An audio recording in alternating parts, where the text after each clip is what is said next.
দেওবাৰ দিনটো শোৱাৰ মজাই বেলেগ। পিছে আজি মোৰ ক্ষেত্ৰত তেনেকুৱা নহ'ল। এইকেইটা আহি হুলস্থুলখন লগালেই নহয়, বিচনাতে টনা আজোৰা, বোলে খানা আতি খায়। বেলেগৰ বেলেগ কথা, মোৰ পিছে চিধা কথা। কিহৰ খানা? এটা টেপেককৈ দিলেই লগায়, হাঁহ আৰু কোমোৰা আনিছে বোলে। হাঁহ আৰু কোমোৰাৰ নাম শুনি ক'ৰ টোপনি ক'লৈ গ'ল ধৰিবই নোৱাৰিলোঁ। একদম লৰালৰিকৈ আহি কামত লাগি গৈছোঁ আৰু চালিখন দিয়াৰ দায়িত্ব মোকে দিলে। সেইটো পিছে মই চাইনাৰ পৰা স্পেচিয়েলি শিকি আহিছিলোঁ। পিছে এটা কথা, চাইনাৰ বস্তুৰ যেনেদৰে ভৰসা নাই, ঠিক তেনেদৰে এই চালিখনৰ কিন্তু কোনো ভৰসা নাই। আৰু এটা চাইডে কাম চলি আছে আৰু সিহঁতে চাই আঁতৰৰ পৰা হাঁহি আছে। আৰু এটা চাইডে শেষ কৰি আন এটা চাইডলৈ আহি গ'লোঁ, লগতে এটা সুন্দৰ পৰিৱেশ। চাওকচোন কি সুন্দৰ পৰিৱেশ। আৰু এয়া মই বিশ্ব জয় কৰা আনন্দ। বিশ্ব জয় কৰা মানে আনন্দ, বুজি পাইছেই বন্ধুসকল। আৰু এইজনে হৈছে আজি খানাৰ মাষ্টাৰ মাইণ্ড। ইয়াৰ কাৰণে আজি মই দেওবাৰ দিনটোত ভালদৰে শুব নোৱাৰিলোঁ। সেয়ে বনোৱা দায়িত্ব ইয়াৰ। পিছে ইয়াক চাইও থাকিব লাগিব, কিয়নো ই কামতকৈ কথা বহুত বেছি কয়। আৰু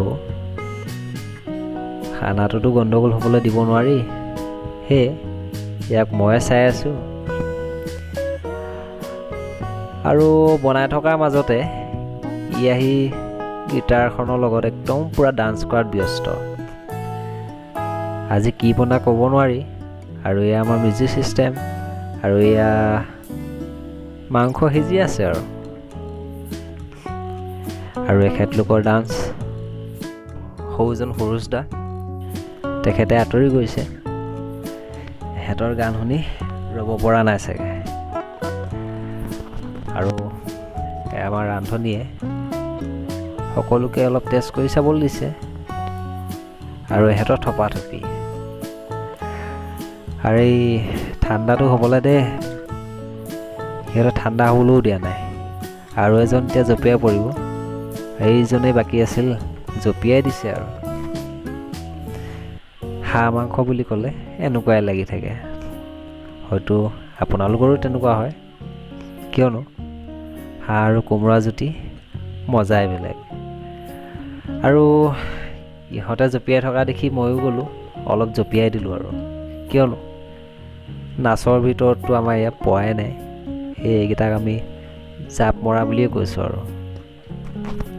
আৰু এনেদৰে কিছু সময়, এটা দেওবাৰ, কিছু আনন্দৰে, কিছু ফূৰ্তিৰে, কিয়নো আজিকালি ব্যস্ততাৰ মাজত এনেদৰে লগ হোৱাটো